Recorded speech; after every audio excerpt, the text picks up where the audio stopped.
So let's say you found a skeleton. How would you tell it's a dinosaur? You personally, how would you decide?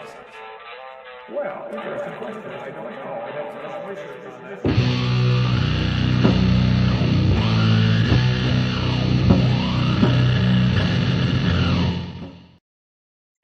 Hey everybody, welcome to Jackson with Jackson 24, the return of Circleface, and that's who's on camera. Of course, Jackson is not on camera. He didn't do this until after I was already going off to fix my drink, so I didn't have time to zoom in on his awesome little portrait there. So, you get Tiny Jackson today. Maybe. It's okay. Jackson. Good Jackson. How are you? I'm okay. I'm a little stressed, but I'm okay. Well, It's all good. I'm glad that you're okay. I'm sorry about the stress. Hopefully that'll clear up in, by the end of the week. Yeah. My Friday, preferably, yeah. Yeah. Now, before we start, we have we already going to start with like 5 drinks in. You ready for this? We're going to add... Yeah. Well, first, Savage Crichton et al. 1990 Cobra has gifted 5 memberships. This happened at 4:13 p.m. Pacific. So that's like almost 2 hours before the show started. And they went to Tesla Ranger, Trail Mix, Jerry Lotus, Vagri, and Toblixon. Toblixon? I hope I got that one right. So here come 5 drinks. First things off. 1, 2, 3, 4, and 5. Okay. I am drinking a prickly pear gin and tonic, by the way. Prickly pears are a local delicacy, if you will, in that they just grow wild here. Opuntia. Yes, that is in fact the genus name of the prickly pear cactuses. We get Opuntia down here as well. Not very many, but there are a few out here. I have one in the They yard. grow in very sandy soil. Yeah. Astoryu means stars... Astoryu means star dinosaur in Chinese. Says, for $2, AIG is a bag of reverse species 8472 hind legs. Ooh. Okay. That is a nice Star Trek reference. I always like the design for species 8472. They should, like, bring them back at some point, right? Like, what's species 8472 been up to? Since, like, the end of Voyager. We got a whole Lower Decks episode that was all about Voyager. And I don't think there was a single species 8472 reference. There was a reference to the giant... Been up to 8473. No, I don't think that's how it works, but... Like, there was a reference to, like, the salamander babies, the giant virus, the freaking clown was in there. And, like, I'm like, where's the species 8472? Oh, well. We're not here to talk about Star Trek, although it'll definitely happen again. We are, in fact, here to talk about Bad Jackson, Charles Jackson, Dr. Charles Jackson. He has 5 degrees. I don't know if you know this. They're good Jackson, but Bad Jackson has 5 degrees. That's 2 more than most of the evolutionists he talks to. I bet he has 12 degrees. I mean, he only claims 5, but, maybe he's got, like, another 7 from the same place that, like, Karl Baugh got his degrees, which is, like, Imagination University, I think it's called, yeah. It's actually one of my favorite things about... Call it? Well, here's the thing about Karl Baugh, right? He claims to have degrees, but they're not even from diploma mills. They're from nowhere, right? Like, at least... Kent went to a diploma mill to get his degree. Carl's just like, no, I got a degree. Okay, sure. Crafty Siren, who's been a member for 5 months, sends a membership message saying AIG is a pusillanimous parcel of peckers. Very nice. We'll take a drink for that. Now, Bad Jackson, in case you guys aren't aware, is in fact a young Earth creationist. He goes around talking about young Earth creationism. He does, in fact, have a bunch of degrees. They are primarily in education. So he is an expert on how to impart information into the minds of other people. He is not an expert on biology, astronomy, chemistry, zoology, paleontology, geology, botany, anything else. So anytime he speaks on any of those things, he is doing so as a layperson, despite his 5 degrees. So... Astoryu means a star dinosaur in Chinese. For $5, says Bad Jackson collects degrees like Gary Oak collects gym badges. with a Godzilla. We'll take a drink for the Godzilla. So in case you're wondering what all the drinks are about, because maybe this is your first time here, we are in fact playing a bit of a drinking game with the show. If you want to play along, please feel free to play along with water, soda, sports drink, tea, coffee, vape pen. I don't care, right? You do whatever you want if you want to play along. And if you don't want to play along, that's cool too. You don't have to. However, if you do play along with something that's intoxicating, we do ask that you please be careful, know your limits, don't go overboard. It's okay to switch what you're having midway through or just stop. And if you do play along, please remember if you are impaired, do not drive, do not operate heavy machinery, do not text your ex. None of these things. Don't do it. Yeah. Don't do it. We maintain zero responsibility or liability for you playing along and doing something dangerous or stupid that is, cause for civil or criminal penalties. That's not our fault. That's on you. Now, Steve Reno, who's been a member for 12 months, is at the Tetrbot level, says, pelagic tunicates are better than Circle Face with the Mothra. We'll drink for the Mothra. I don't know, that's really harsh to Circle Face. I'm not sure what Circle Face has done to deserve that. Savage Crichton et al. 1990 Cobra for $2 says, Carl's degree from the prestigious Epson U. All right. Now, let's talk about some of the reasons that we will take a drink. Trail Mix, who's been a member for 10 months, is at the amniote level, says, are Kelpies pelagic horses? Yes. Although I guess they're also pelagic, people? Because they can shapeshift into people? It's hard to apply, these rules to mythical creatures. Kelpies are really cool, though. I do like them as far as mythical creatures go. And then there's, of course, 2 triangle beams and a Mothra. We'll take a drink for the Mothra. So, in case you guys are wondering, we've already seen the 3 different ways that you can get us to drink yourselves. The first one that we saw was, if you, in fact, send gifted memberships, we will take a drink for each gifted membership. Now, if you send, 30 or more, we're just going to finish the drink we have now, add 30 to the drink counter, and go get another drink. So I'm not gonna sit here and count out 30 drinks. That would take forever.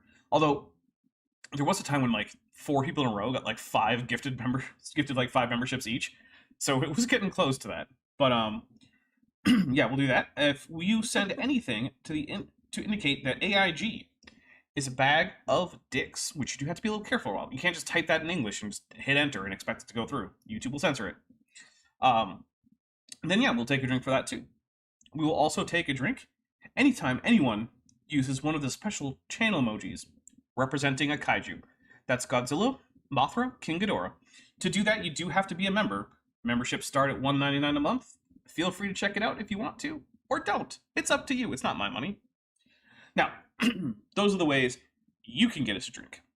And in fact, Lord Crocus World Gaming, who's been a member for 3 months and is at the amniote level, gives us another example. With a Mothra emoji, AIG is a moldering mess of mutinous members with another Mothra emoji. Thank you very much. We'll take a drink. Okay, now, if the creationist that we're watching says something that's just too stupid, and we just kind of have to cool our brains down a little bit, we'll take a drink. If they tell a joke that doesn't land, or a story that didn't happen, we'll take a drink. So, for example, if, say, we got a story about how a creationist received a fax from the Soviet Union saying that a Russian scientist had used algebra to prove that Genesis was literally true, we'll take a drink. Because I'm pretty sure that never happened. Even though I've heard a creationist say it happened. We'll also take a drink if the creationist in question brings up the National Socialist German Workers' Party, various prominent members of that political group, or their historically significant activities in the mid-20th century, especially like the 1940s or so. If you don't know what I'm talking about, feel free to Google it. Maybe don't do it on your work computer, though. Maybe save that for your phone, personal phone. We'll also take a drink if Good Jackson or I can predict what the next argument from the creationists is going to be where it's not very obvious. Now, we've also got... It's hard, because most of this has been incoherent. Oh, yeah. Now, we will also take a drink if the creationist cites a source, and when we check that source, it not only fails to support the contention, but it directly opposes them, directly contradicts their assertion. That's a Trojan source.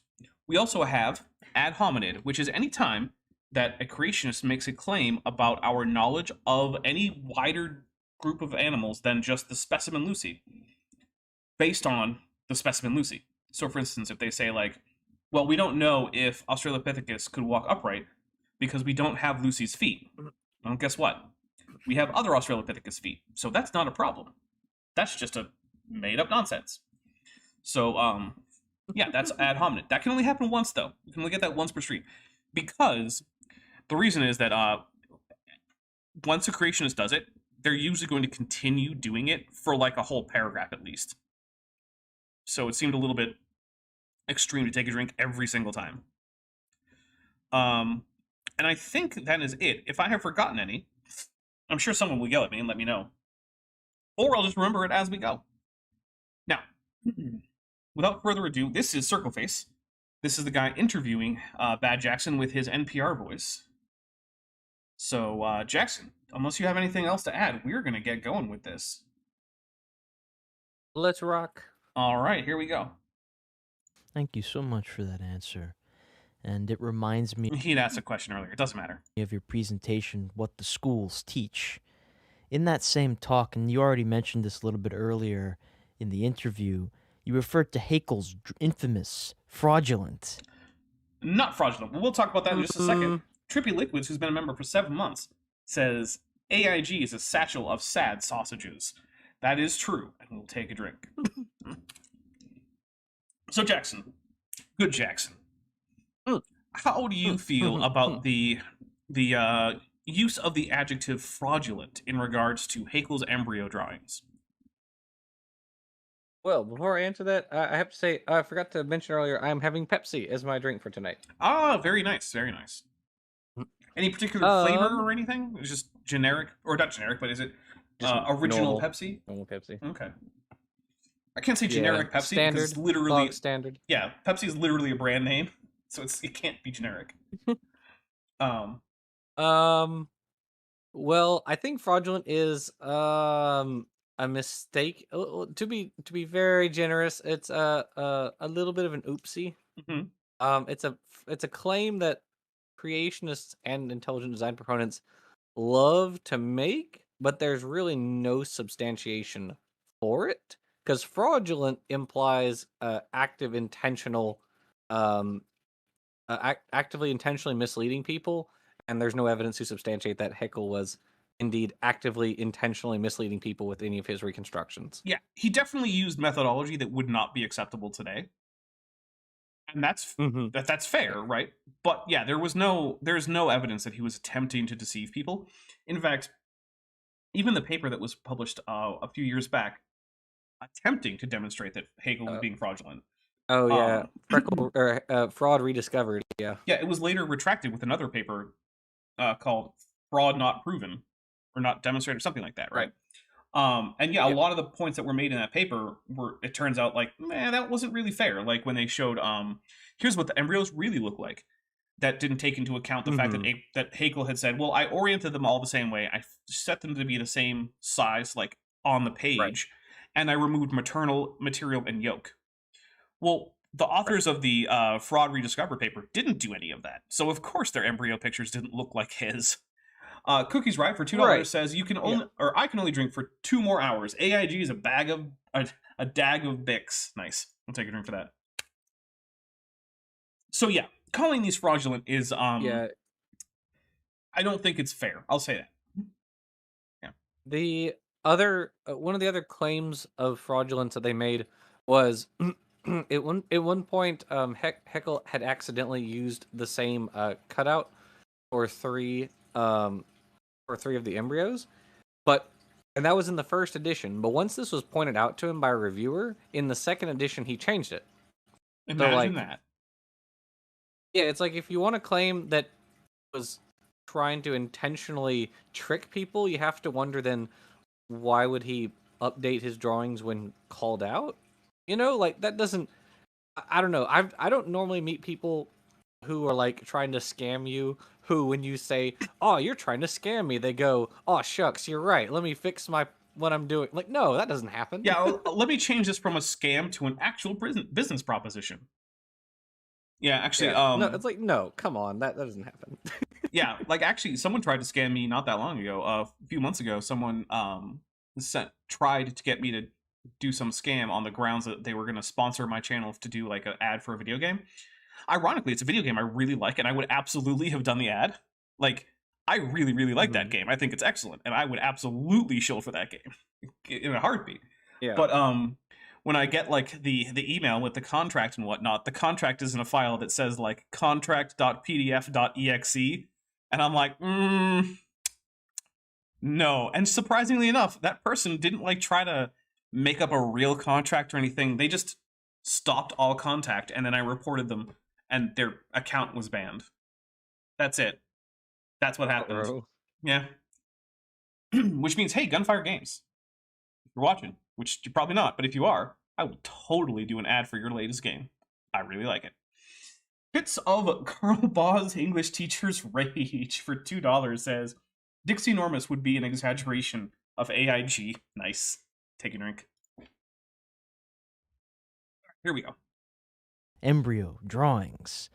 And after quoting Stephen Gould lamenting the mindless recycling of these drawings in modern textbooks, you said, how many of you fell for have... the misinformation? Yeah, look. Like, Stephen Jay Gould was not infallible. He did also author an article. I think it was titled like, it's the German word for atrocious. I don't remember what it's like, Abschlucht or something like that. But yeah, he also accidentally fell for the nonsense. So, Alex Merkel says, name drop the person's shame the scam artist. So they were using some account that I doubt was their real name, and I don't remember what that name was anyway. So I literally can't name drop that person if I wanted to. And I mean, I'd say the game, but like, one, it doesn't matter, and two, like, I don't know, I don't feel like anyone else needs any more specific information about that one. Although I guess I did say the publisher and that it was their latest game. So like, hey, it's it's October 24th, 2023. There you go. It's easy to figure out. So I will say this though about modern use of Hakel's drawings. I don't think it's appropriate. We have actual pictures that make the same Why points. use it? Yeah. It is also the case that like I said, some of the methods that Hakel used to make his drawings would not be appropriate today. Like, at least one of his drawings didn't actually have an actual referent, as far as I can tell, from what I've been able to find looking this up. That's unacceptable. Okay. We have better microscopes than he had, so some of the things that he was drawing in there might have come from him reading more into what he was seeing than was actually there, which is a thing that humans do, right? Like, I don't think that's fraud. It's just, that's a thing humans do. They imagine more detail than exists. And you do have to remember, this was not for a scientific audience. This was for a popular audience. Yeah, there's that too. It was not running this as a defense of evolution. This was an explanation for popular level audiences. Yeah, so I am a big fan of not using those drawings in textbooks, except maybe when discussing the history of the theory of evolution. But when you want to actually make the point about embryology and how it supports evolution, you should do so with actual photographs of the embryos. So, yeah. Have you ever heard Absolutely. of UCal Berkeley, the University of California, Berkeley? The Berkeley Evolution One-Stop website, and I keep checking this. It first appeared in 2002. It's still there. It features a chicken embryo with a human embryo with labeled gill slits. I mean, I would call them pharyngeal okay. arches, but okay. Yeah. Chickens and Again, humans this do is not the difference have... between... this is the difference, again, between, like, popular level writing and actual scientific writing. In a scientific article, you will never find gill slits. You will find, as Dapper said, pharyngeal arches or pharyngeal pouches, or there are, I think there are other terms for them, but those are like pharyngeal folds, right? Mm-hmm. Not gill arches, because gill arches or gill slits, they are homologous to what becomes the gills in fish, but they are never gills in us. Right. I would. Right, because Heckle, you have to remember. Oh, sorry. Go ahead. I was gonna say I would be more okay with gill arches because they're definitely not slits. But even that's a little iffy for me, because like the word gill is inappropriate there, I think but Yes, right, exactly. You have to remember, like, terms like gill slits. This harkens back to Heckle, with the whole ontogeny recapitulates phylogeny stuff, where like we go through our evolutionary history as we develop, which is is right and wrong. There are aspects of it that are correct, and there are aspects of it that are incorrect. For example, we never go through a reptile stage in our evolution, or in our development. Sorry. However, interestingly, we do go through a sort of reptile stage in our jaw when our inner ear bones migrate from our jaw to our inner ear. So the Malleus and Incus actually start out as condensates in our jaw, as part of our jaw, and then move upward. And the genes that are involved in that process are the same genes that are involved in the formation of the Malleus and Incus in reptiles and birds. except that in those So, like- cases they form jawbones.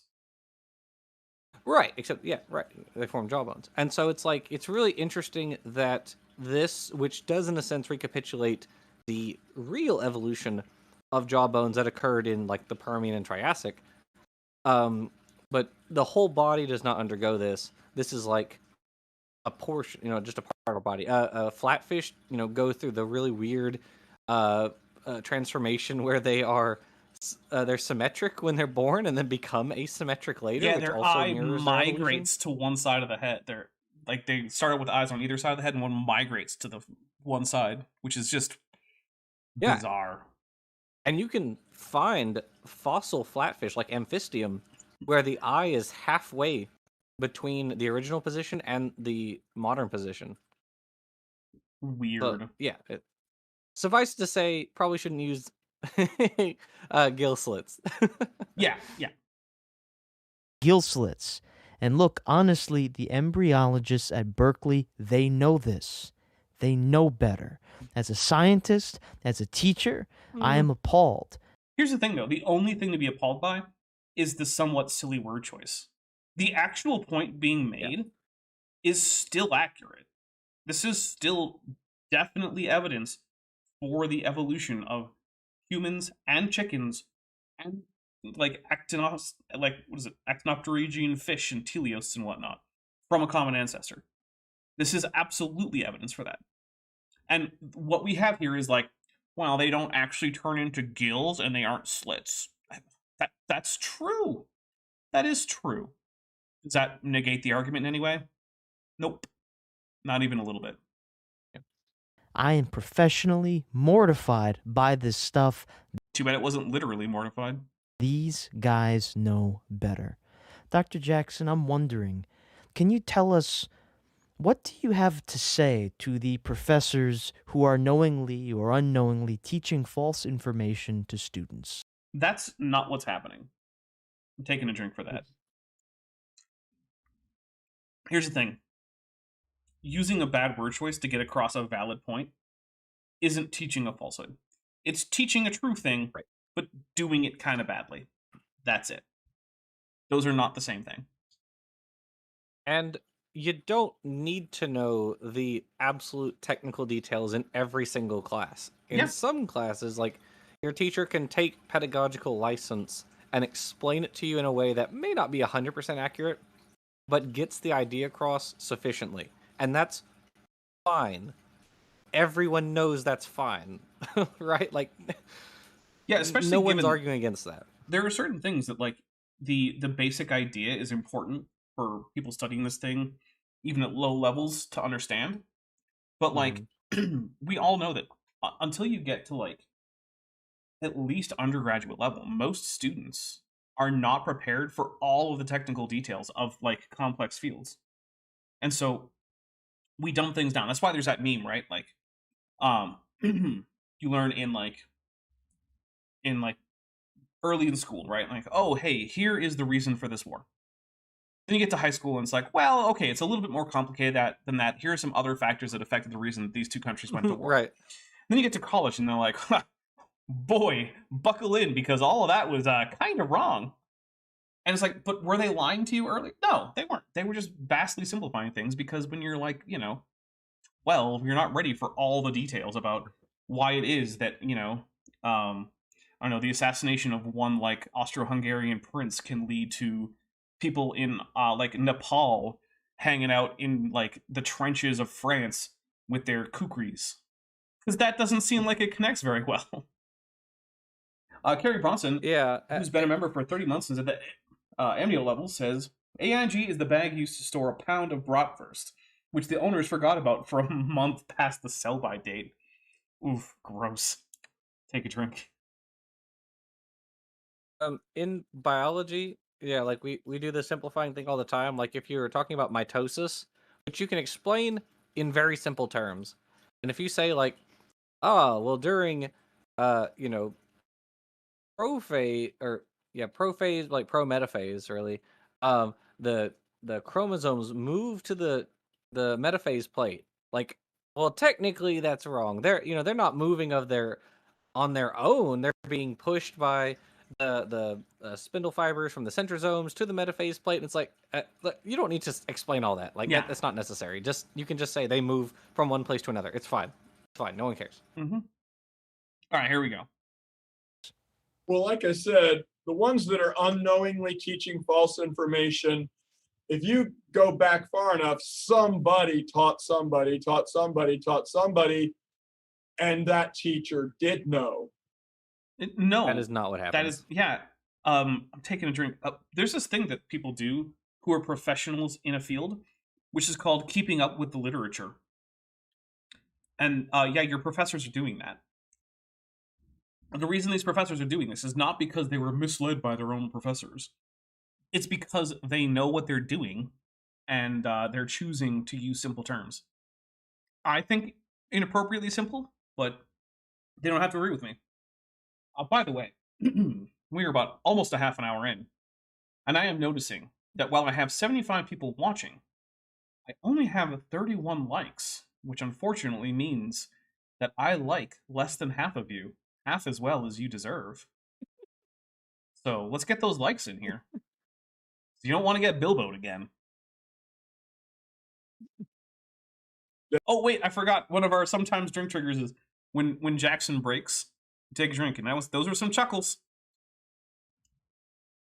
Take a drink for Jackson not being able to stay in his stoic character. I don't think anyone would consider me a stoic person. That's I'm very true. much an Epicurean. Fair enough. That it was dubious, that it was erroneous, that it was misleading, and they taught it anyway because it did what they wanted to do. I think. Let's just drink for the mountain of projection that just vomited forth from Bad Jackson. My goodness. That teachers ought to listen to especially dissenting students' questions and say, well, maybe they haven't proven that yet. Here's the thing. At least outside of like What? grade school, if a student brings up an actual good point that contradicts something, there usually will be a discussion about that. Maybe not fully in class, but what Charles Jackson is going for is things like, if you stood up in like your math class and you said something like, hey, I don't like that we can't divide by 0. What if we just say that And everyone clapped. that it's actually just 1,000,000? And then the professor was like, well, that's interesting. Maybe they actually haven't proven that dividing by 0 doesn't reach 1,000,000 and then it's undefined. Why don't we discuss this with the rest of the class? And then later on, you just keep doing stupid crap like that. And you're like, well, I just think that instead of having all these imaginary numbers that are really hard to keep track of and got complex number planes, and that's a really big pain. What if we just said the square root of -2 is just -2? And we just ignore the rule that when you multiply negative numbers by negative numbers, they become positive. And of course, the teacher has to have another big discussion about why it is that when you multiply negative numbers by negative numbers, you actually get positive numbers, and therefore the square of -2, or yeah, I forget that I said the square root of, yeah, anyway, and the square of -2 is actually 4. Just forget about and then have to have the whole discussion. That's what Charles Jackson is asking for here, right? He's asking for people to ask questions that we have known to be nonsense for, in many cases, 100, 150 years. And for that to be just taken seriously and given, a good, vigorous discussion in the classroom. No, teachers don't have time for that. Professors don't have time for that. There are some things that are just so ridiculous that there's no good reason to entertain them in the classroom. And young Earth creationism is one of those. It's right up there with flat Earth. Yep. If you're in geography class and you're like, but what if Australia is actually really stretched out and is much farther across west to east than we think it is because the Mercator map, not the Mercator map, sorry, the Gleason map is the actual one true map of the Earth. And actually, that Gleason map, the one that's centered on the Arctic that the flat earthers love? It's actually the original draft of that. Okay. The original one, the one that all those pictures are reproductions of, is actually in the library in Boston in the rare books and manuscript department. And I've seen it with my own 2 eyeballs. I've been in the room that has it. Cool. Yeah, it's pretty neat. At the time, I did not know that it was going to become the most famous the most famous map in the flat Earth movement. But hey, all right, we got 199 from the Offish, which says AIG is a group of one-eyed weasels in a burlap sack. Take a drink. Asteru means star dinosaur in Chinese for $5 says, what's the Bible quote about fixing your issue before nitpicking others who have it? Something about taking the sliver out of your eye. I don't remember the exact quote, but it's basically, before you take the sliver out of your neighbor's eye, maybe take the plank out of your own. Yeah, the idea is basically like, you might have discovered some little problem with someone, but dude, you got a 2x4 sticking out of your face. You are not in a position to talk. Yeah. Also, Eddie McCoy gifted 1 Dapper Dinosaur membership, which went to Binge Thinker. Thank you very much, Eddie. Take a drink. And then Robert Adsett, who's been a member for 12 months and is at the amnio level, says, so how many dissenting students does Jackson tolerate in his Bible studies with 2 Godzillas and, disturbingly, 2 pelagic 0. tunicates?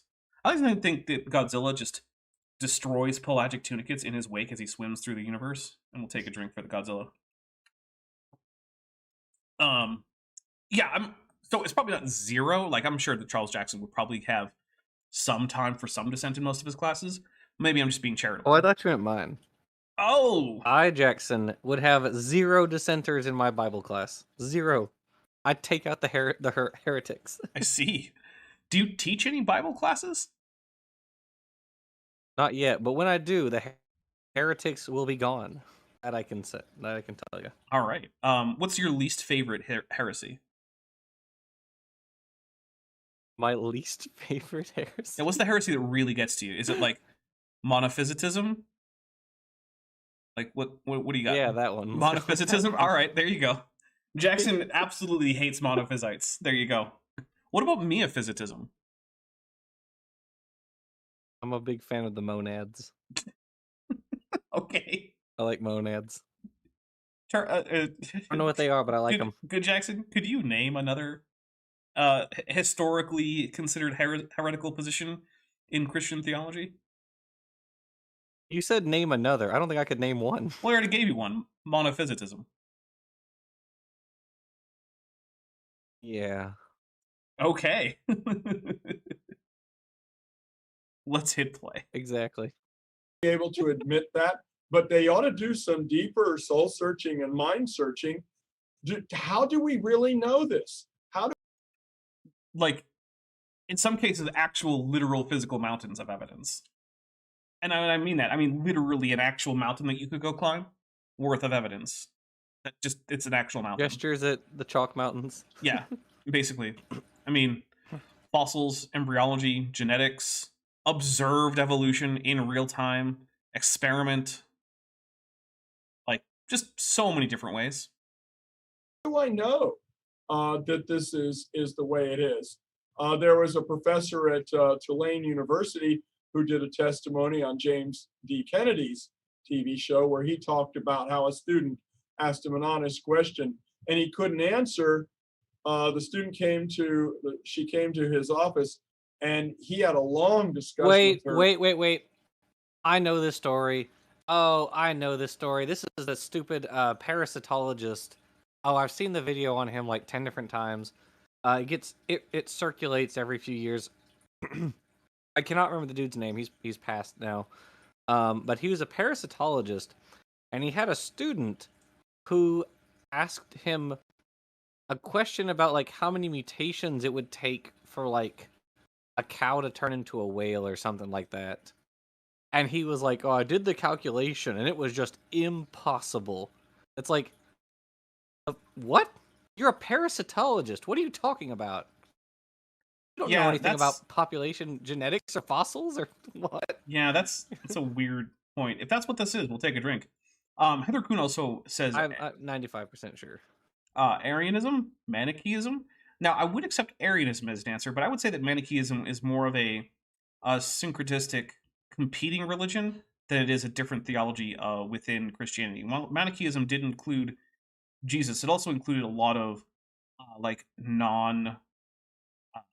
it included a lot of figures from religions that did not originate in, like, say, Second Temple Judaism. It included like Indian elements from like actual India, as well as Persian things, and it was I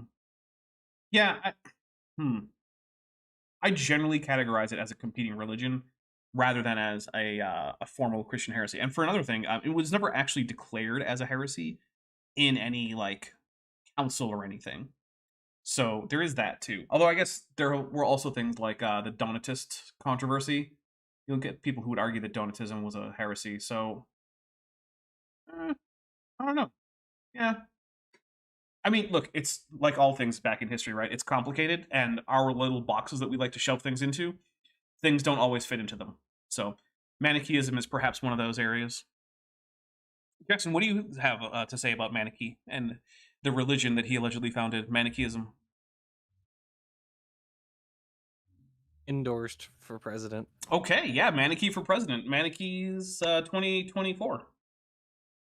Yeah. Yes. I'm here for it. And he Maybe realized worse than the last cult we had. I probably not. Yeah, probably not much worse. from her polite probing questions that evolution theory really was a bunch of stories that were well loved but weren't well proved. He's giving even less detail than you were. If I'm thinking of the Lumsden, I'm pretty sure his name was like Richard Lumsden. I believe was his name. Richard Lumsden. Here we go.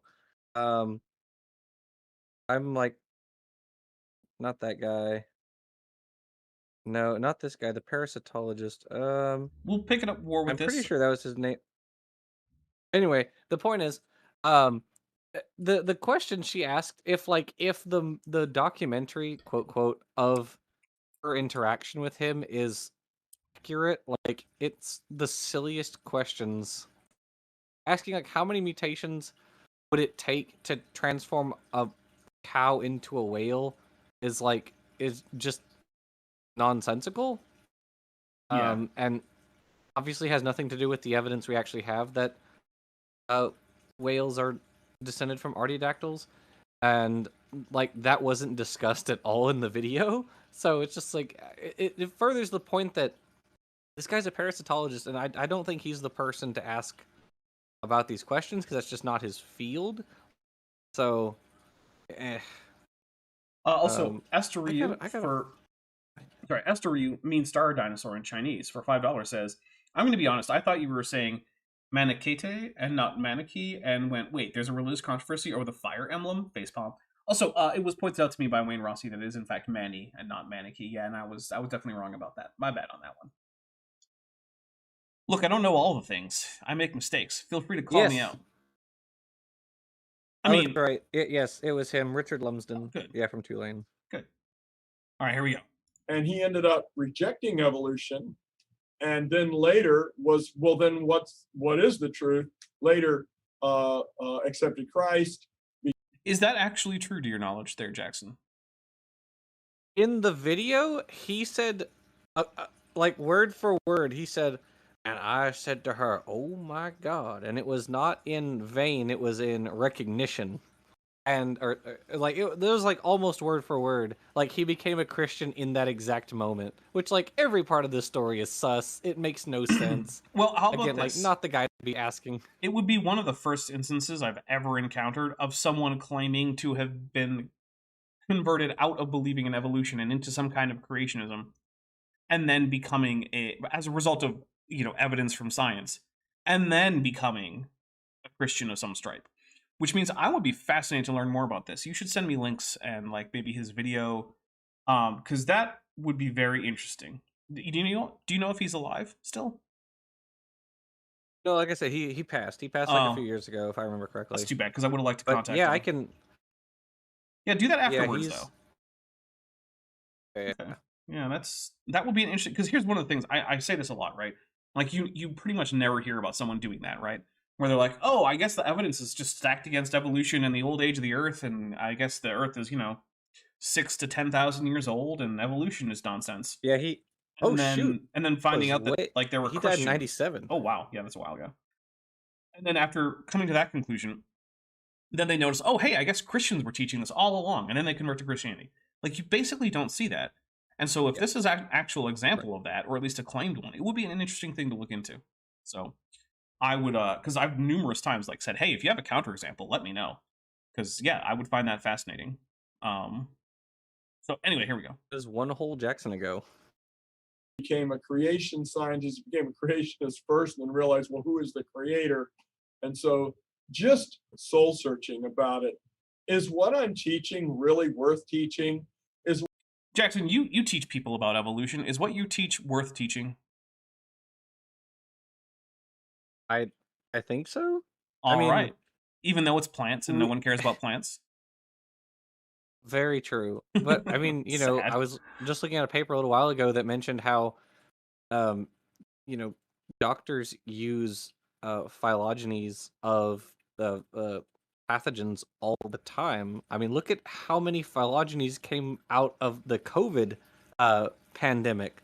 Like all the time, people are constantly putting out papers about the evolution of different parts of COVID. How it spread from one place to another, who spread it to who, and like, because there have been a lot of really fascinating cases of like natural selection in COVID. Okay, but Like counterpoint. how it modified its spike protein. Counterpoint, though. Those are just lines on paper. Oh, Mm. even though it was like we witnessed it in real time. Yeah, but then we wrote it down on lines on paper, and that automatically disqualified it. I mean, that's fair, I guess. At some point, it had to be made into lines on paper, which I guess is Boom. automatically discriminatory. So It's weird though, like, because that's a Kentism, right? That's not a Charles Jackson thing. But it is Yeah. weird though, because that's also what the Bible is. It's like also lines on paper, my guy. no, Hmm. no. I mean, I guess there's curves too. So like figures on paper. What I'm teaching in a fact mode really deserving of fact mode? Or should I couch it like the textbook I'm teaching out of in chemistry doesn't mention that orbital hybridization theory is known to be wrong, but the only reason we teach it is because we don't have any better ideas. Now, When you say wrong, are you again meaning like oversimplified? I think what he means is I that think- that there are instances where the predictions of orbital hybridization theory are contradicted in the real world, but it still usually gives the right answer, which means that there's something missing in the model, and we don't currently have a replacement for it. So it's sort of like we know that our models about things like particle physics and relativity, we know that there's a conflict there, right? So something is off. There's something we're missing, but we don't know what. So what do? Just not teach particle physics or relativity? Well, no, we still do, and they still usually give us the right answer in just about every case. Savage Panbovis. Oh my goodness, I hate this so much. Savage Panbovis Cobra. Oh, that leaves a really gross taste in my mouth. For $2, says, What about lines on monitors? Oh, those are just like fake paper, so yeah, those don't count either. So yeah, I'm pretty sure that that's what he's talking about with orbital hybridization in chemistry. Lucky for me, my organic chemistry professor at George Mason told us that orbital hybridization, though it was predicted by computer simulations, we know from other data that it just doesn't happen. It's not true.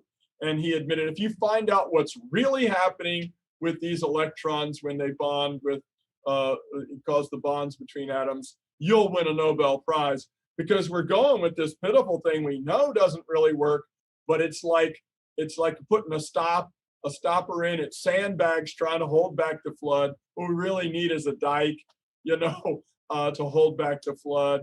I have no idea what this analogy is supposed to be. And we don't have I think one. he's. Yeah, I guess he's. Like, what's the flood no, water? that doesn't really make any sense. No, Yeah. you're right. Yeah, it's You're just right. to me. Yeah, there's no way to parse this analogy. So we're just going tried. with this. I tried to be charitable and salvage it, but it was unsalvageable. Yeah. I was glad my professor told me that, and I continue to tell students that today about orbital hybridization theory. Hey, here's a cool thing about theories. If you want to be strictly accurate, they're all basically wrong. And what do I mean by that? It's hard to find a theory that does not have data that currently is not predicted by the theory, and that we don't know why that is. Right? Like, there are things about evolution we don't know that we didn't predict, and we don't know why it happens. There's things about physics that do that. Even like relatively well understood physics. Like turbulent flow. We don't have a great mathematical way to describe that. We have certain mathematical techniques we can use to sort of roughly describe bulk flow that's turbulent, but like can't do it in detail. Does that mean that all of our theories about hydrodynamics and fluid flow and things like that are just wrong and we shouldn't teach them? No, of course not. That's the whole point of science, is to get less wrong. You know what that means you are right now?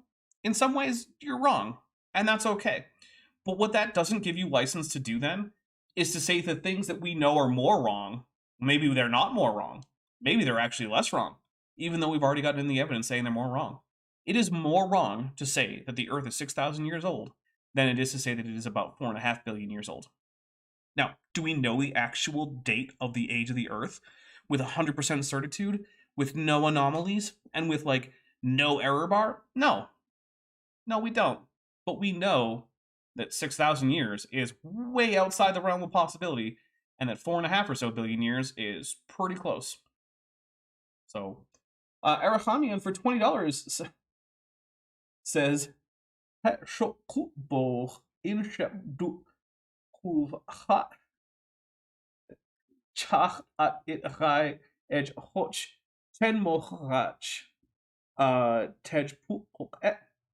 as always, grammar / vocabulary are suspect. Also, maybe Katvam Tej, Genesis scientist. Okay. Instead of Chenmo Tej. So I always caution against trying to use Rach too much, because it is the grammar behind it is not very clear. But no, I mean, I love, you got Hot in there for dishonorable, and you got the bag of, yeah, no, that's pretty good. I like it. Thank you very much. Take a drink. And yeah, I would Katvam Tej, Genesis scientist, is probably a little bit better. I'll probably go with that one. Yep. Oh, you even put in so-called scientist with your Tej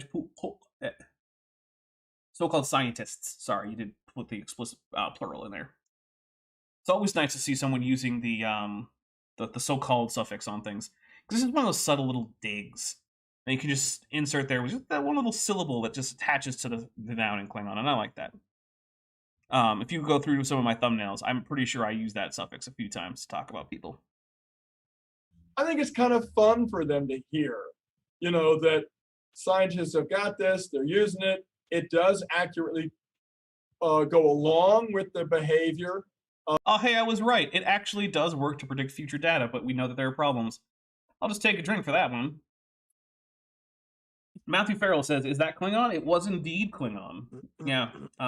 I don't know if you've been around the channel for a while, but yeah, there's a fair bit of Klingon here. In fact, what does it say? It says Hoch nach Jackson hell, or yeah, Jack, yeah, yep. So what that says is Dr. Jackson is definitely a fool, or is a definite fool. He's an undoubted fool. Yep, that's what's on the thing above it where it says Jackson Jackson. Chemicals in the universe and the real world, but we know this isn't the reason they're behaving this way. We're just going with it because we haven't figured out how it really works, and we don't have anything better yet. Hey, congratulations! That's just science. Science is literally just going with the best we've got now until something better comes along. And then when it does, we're like, hey, neat. Let's do that then. I'm just taking a drink for Dr. Charles Jackson, like, can you believe these guys doing science when they know that they don't have all the answers? What fools. No, man, that's just science. Borg Emporia says that Dapper is running to be Chancellor of the entire Klingon Empire. That's not an elected position, my friend. Because, yeah, remember how Chancellor Martok got to that position? He got there because Worf should have been Chancellor after killing Gowron. And then Worf was like, nah, you do it. And so his one and only act as Chancellor was to just designate Martok as the Chancellor. If you look at how Gowron got to be Chancellor after Kimpek, there was an arbiter of succession, yeah, but there wasn't an election. I actually made that the extra credit question on my test in this past chemistry chapter, and students had some very good answers to why would scientists do this? What's the danger of doing this? And can you give me an example? Surprisingly, not very many of them actually said orbital hybridization. Yeah, I'm at a Christian biblical worldview school. They he's at a school that isn't teaching science, is what that means. Got it. Yeah. Look, a Christian worldview school being said by a young Earth creationist is just the same as someone saying, well, I teach at a flat Earth school. Oh, okay, cool. Great. You're not really teaching at a real school. It might be something that's state approved. I don't know. But, like, it's not doing the one thing schools are supposed to do, which is to educate the students in things that are not false. There you go. Or at least not known to be false, right? Because there is a difference there. If you teach someone something that you sincerely believe that no one knows to be false, it's just suspected to be false, that's fine. You know what? Whatever. We're not all, I mean, it's not fine, but like, I'm not going to sit here and be like, oh, you're miseducating everyone and this is an illegitimate school and whatnot. But if you teach things that we know to be false, yeah, I got a problem with that. And Goop 3 for 99 cents sends an upset face with a sweat drop, I think. Super sticker. Or is it an emoji? I think it's an emoji. I think it's just an emoji. I don't know what the name of that emoji is. But thank you very much, Goop 3. Also, if that actually was supposed to be a text with comments, but YouTube cut it off, please let me know, because they've been doing that lately. said stuff like the Big Bang Theory and evolution theory. Evolution. So in some ways, yeah, those all do have problems with them, and we don't currently know all the solutions to them. But that's what science is.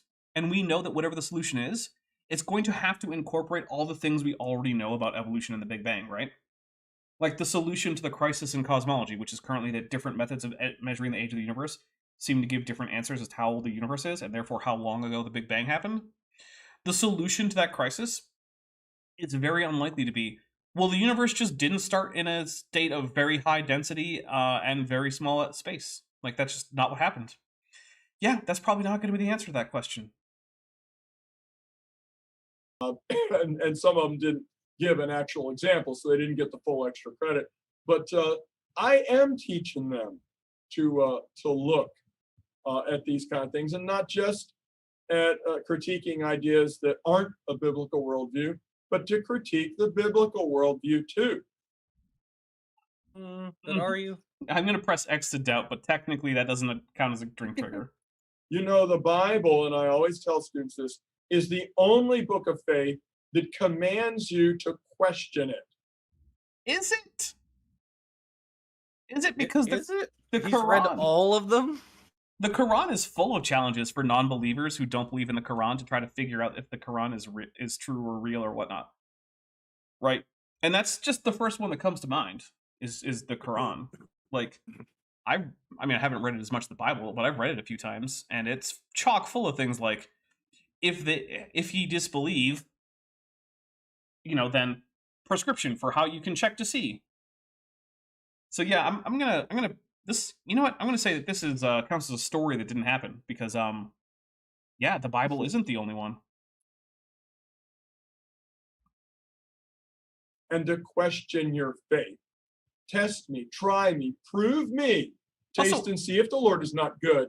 Then see if I will not bless you, a good measure, shaken down, pressed together, overflowing more than you could ever ask or imagine. Go ahead, try it. So here's one of the problems, right? The Bible wasn't written as the Bible. So you can't take something from one part that's saying like, oh, if you don't believe that God is good, then look at the things that he gifts you with. Look at his blessings. And then turn that into a statement that you should just test the whole Bible. Because one, the Bible wasn't written for one single purpose. It wasn't written by a single author. It was written by different people with different ideas, different rhetorical goals, living in different times in different cultural contexts. And yeah, you cannot simply treat it as if it was written as one big block of text by one guy. I mean, I guess you can. So yeah, I don't think that this is fair to say it. In fact, actually, I would say that rather than the Bible being the only holy book that asks you to test it, I actually am not sure that it does. I don't really remember that much from the Bible, whereas I do remember it from the Quran, which was written by a single guy, most likely, with a single... Well, okay, so the theology evolves a bit if you read it chronologically, but like still it has some pretty coherent ideas, and it was all written by the same guy for the same basic purpose, which was to promulgate his version of monotheism. So Savage and Bovisitatia Cobra for $2 says, "Can you taste this religion?" In some religions, yes. Like in most versions of Christianity, the answer is yes. In some other religions, the answer is no.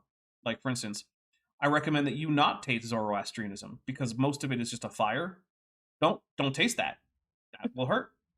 Also, it'll be considered extremely rude, like to the point of like blasphemy or something, for you to like take the sacred fire and like touch it with your tongue. In fact, the reason the Zoroastrian priests wear those little face cloths is to avoid getting any spittle or anything on the fire while they're tending it. So like, yeah, don't do that for multiple reasons, not just the burns. It's also very, very rude. Arafamian, member for 11 months. Taste the rainbow. Or sorry, test the rainbow, taste the rainbow. Nice. Which also, speaking of which, with the can you taste Christianity, follow the rules that church that you're visiting has set about who can and can't eat their communion elements or Eucharistic elements. Like, don't just steal them. It's kind of a dick move. Even if it's a church you don't like, even if you think they're wrong about everything, don't steal from them. See, if it's true, it can take that microscope and that spotlight of inspection. But this is why evolution theorists get upset at students for asking probing questions. No projection? Yeah, I'm just gonna take it. I literally, as someone who teaches students about evolution with regard to botany, no, I actually really like it when they ask questions, especially good questions, because that means they're paying attention. Yeah, They are paying listening attention and taking the information in. Yeah, they're actually like engaged with the topic. That's it is hard to find a teacher who loves anything more than like a really engaged student who actually cares about the class that they're teaching. Teachers love that. Yeah. Now, if you're the Yes. kid who's constantly asking like little gotcha questions that should have been cleared up by high school biology but wasn't because they went to the school that Charles Jackson teaches at, I can see why that would be annoying. Like if you're trying to teach your one of your botany courses, Jackson, then some kids always like, yeah, but if corn evolved from grass, then why is there still grass? And like that was the level of the question that they were asking, and they were just doing that constantly. Yeah, I could see that getting annoying. So Or if they ask what's on the test, that's also annoying. okay, but that's not an intelligent probing hey, question. How is the test structured? Like, no. I mean, I would probably answer something like short answer or like multiple choice or something, but like, Oh yeah, I mean, I'll tell them like it's multiple guesses, but what they're really asking is like, will this be on the test? And it's like, I'm not telling you. You have this section. We've been going over this section for the past like week or so. So know that this section will be on the test. I'm not going to tell you which specific questions will be on the test prior to you taking it. Goop 23 for $2 says you can taste the miracle of oil at Hanukkah. I mean, can you though? Because usually Hanukkah is celebrated with candles, and the oil miracle was a one-time event. So I'm not sure you can. I mean, I guess you could have, assuming that miracle actually happened and that you were like there at the temple. I guess you could have tasted the oil. Although I still think that would have been inappropriate. I guess the answer to can you taste the religion is always yes, but in many cases the answer is you shouldn't though. Because I mean, I guess technically you can taste anything. Some things you can only taste once. You can taste the religionists. Oh, there you go. Yeah, this is like everything's edible, but some things are only edible once. Because it can't take the microscope. It can't take the rigor of a shakedown by the scientific method. And it is. Okay, I'm going to say this Citation. right now. If you're in like high school or undergraduate class, I guarantee you're not going to be able to apply rigorous scientific methods to overturn any current theory in science. You simply do not know enough. Even if those things are wrong, you don't know enough yet. 3 says they fry foods in oil at Hanukkah. Yes, but that's not the same thing as the miracle of oil. That's just cooking good food. I don't think that counts as the miracle part. I don't think anyone, when they're making like latkes or anything, is like, "Oh, look at this miracle of oil as I make a potato pancake thing." Is a scientific. I think it's sometimes it's a miracle that the stove works. Well, now that the Democrats are trying to come for our gas stoves, they won't work in the future. We've got to protect the gas stoves. That's why we need to make like Matt Gaetz Speaker of the House, so we can protect our gas stoves from the Democrats. That was my impression of like the stupidest Republican you're ever going to meet. Principle it's masquerading as a scientific principle. It's really a hypothesis at very best. Tell you what, Charles, when you get one of your ideas to be elevated to the point of well-accepted hypothesis, never mind theory, then maybe we'll talk about your assessment on whether or not like the theory of evolution is a hypothesis. Because it really is, right? Because one of the things is, it's not even strictly true that a hypothesis turns into a theory, right? We talk about it that way sometimes, but it's not quite true. A theory is made up of multiple hypotheses, all of which have been very well tested, never falsified, and which together form a framework for interpreting and predicting future data. Aster Ryu means star dinosaur in Chinese for $5 says, your GOP impression was 9 out of 10. Not enough Godwin's rule violation. Joking. Thank you. So I'll say I think that the GOP tends to more go with like comparing people to like Soviet bloc style communism than they do Godwin's rule. But then again, that does seem to have been changing a bit, because if you notice in the last few like campaign speeches that the current GOP nomination frontrunner has been giving, he has been using the words communist, socialist, and fascist as if they're interchangeable, which like at least I can understand when people like conflate communism with socialism, especially since, the most famous regimes to have ever called themselves communist also called themselves socialist. So like, yeah, there's some commonality there. There's some reason for complaining them. But then like the fascist part is just like, no, that's not at all the same thing. So, but then he's the been number mixing of them up. people. The number of people I've seen like conflate communism with like any form of socialism. It's just you can't have nuanced conversations in public. It's just not allowed. Yeah, you can't. It's one of the reasons I don't talk a lot of politics on this channel. Very fair. But it doesn't even qualify as a hypothesis anymore because of all the evidence that goes against it. Which, to this day, Okay. I have never heard Charles Jackson give any evidence against any of the theories he doesn't believe in that actually stood up to more than like 5 seconds of scrutiny. So I would just love to know where all this evidence is. Oh, you know what? We need to take a quick break because my drink is almost out and we have gone a bit past when we normally take a drink. So here's what we're going to do. We're going to take a quick break after I read this next super chat from Aster Ryu, means star dinosaur in Chinese, who says, but the S in NSDAP stands for socialist. Sarcasm. Yeah, it does.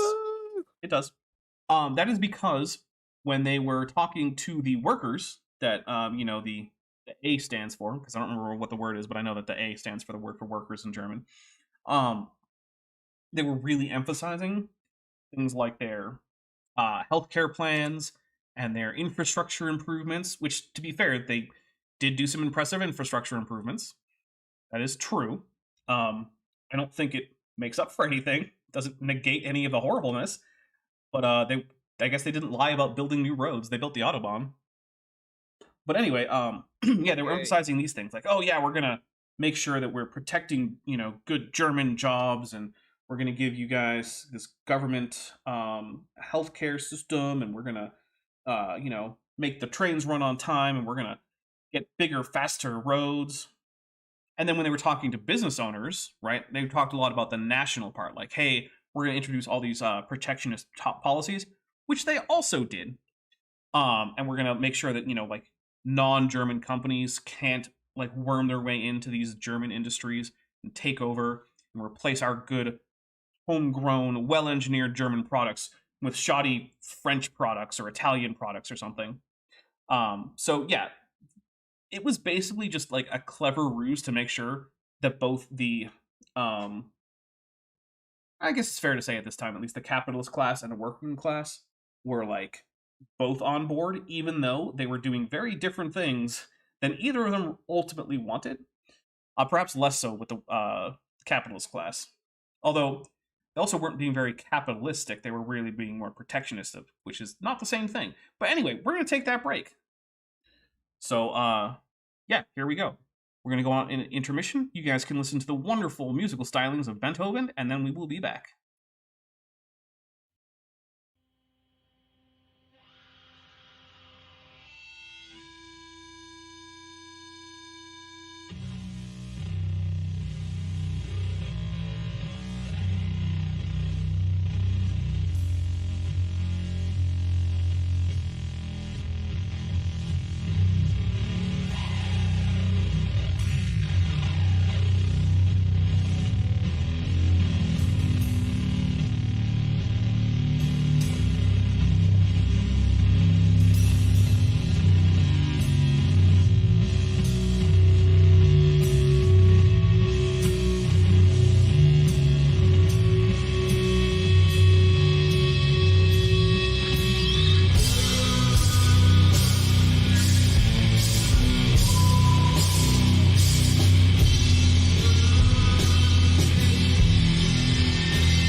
We are back.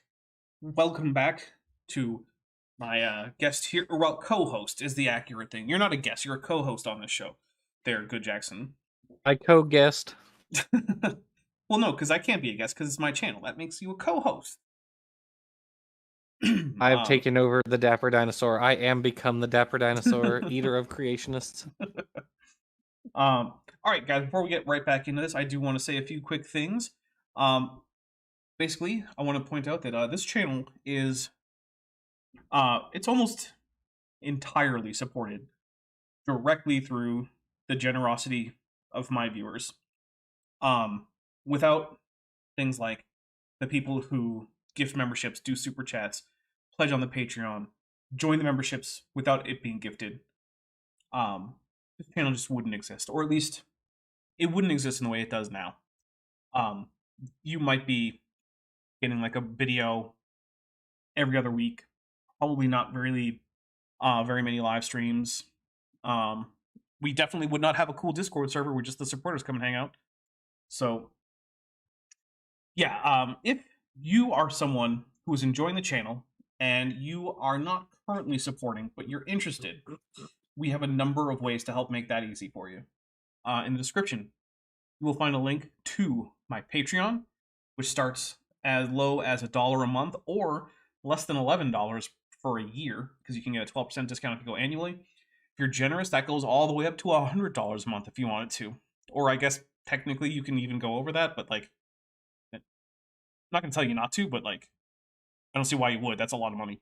Anyway, that's where I get to keep the most of the money that comes in. You get early access to about 5 months worth of videos at this point. There's other perks too at higher tiers. I'll put your name in the credits and whatnot. The channel memberships, there's a join button right below this video. That starts at $1.99. That goes up to $20. That not only gets you the same early access, name in the video, that kind of stuff, it also gets you the cool little green name, the badge after your name, or it's a blue name if you're what do you call it? A mod, but then you still get the badge. It gives you access to all the cool channel emojis, which I would love it if some of my members, demonstrated some of the emojis. If a monthly or an annual pledge isn't your thing, but you still want to help out, there's a number of other ways. I have a merch store linked in the description. Also, Beethoven has a merch, or sorry, not a merch store, a Patreon linked in the description. I also have a Amazon gift list. That is like a wish list. There's also one for Beethoven in the description. Someone just recently got me a French press, which I'm going to be using to make some cold brew coffee. I really appreciate that. The drip coffee that I've been drinking, it's kind of a little bit more heartburn than I like, and cold brew coffee just doesn't do that. And now, someone generously got me a French press, so in a few days, I'll be able to start making more cold brew coffee. So yeah. And of course, if none of those are right for you, if you're just not in a position or you're not interested in financially supporting, but you still want to help the channel out, please make sure you hit like, make sure you share this video. Please share. I really mean that. I got 34 shares last week, and I had 5,000 people watch. That is a very, very low rate of sharing compared to the number of people who are watching. If every single person here shared this stream, I would have more than double the shares that I got from the entire last week. So please do consider places where you could share this stream and my other videos, because it really helps a lot. So with that though, I think unless you have anything to add there, Good Jackson, we're ready to continue on. Nope. All right. I've had it. Here we go. Null hypothesis is really what's been found to be true. Okay, yeah. I like how he doesn't give any specific details on that one. Wait, the null hypothesis for what? Apparently, Specifically? evolution and the Big Bang just as a whole, even though those aren't hypotheses that have a null hypothesis. Yeah, like what does that mean? Do you know what a null is? Well, What? remember, his PhD is in education, not in any actual scientific field. So there's a good chance he doesn't know. I mean, I get that, but like, come on. He's gotta know. Oh my goodness. He has to know. I refuse to believe. Dr. Tapioca Weasel has just gifted 10 Dapper Dinosaur memberships. They went to Matthew Farrell, Nasty Hobbits, Kip Davis, Twitch, Ember, JT, Flum666, Finn, Sir Equinox, Dr. I always am not sure if I'm going to get this right. I'm going to go with Dr. Legendre for this one. And so we will take 10 drinks. Thank you so much. Here we go. 1, 2, 3, 4, 5, 6, 7, 8, 9. I'm getting a little bit of brain freeze. Okay, 10. Ooh, that was a little rough. Okay, but hey, I'm here for you guys so that you can watch me suffer. Actually, you know what I realized today? I'm a professional know-it-all. That's my job. My job is to be a know-it-all. I guess. And that feels really, really weird. I guess that's true. I turned an annoying character flaw into a job. I mean, yeah, I mean, I guess that makes sense. I mean, kind of, yeah, us, our friends, our job is to be the actually guy. Like that's the meme is our YouTube careers. Yup. Also, for $2, DM Luca was a trilobite confirmed wing.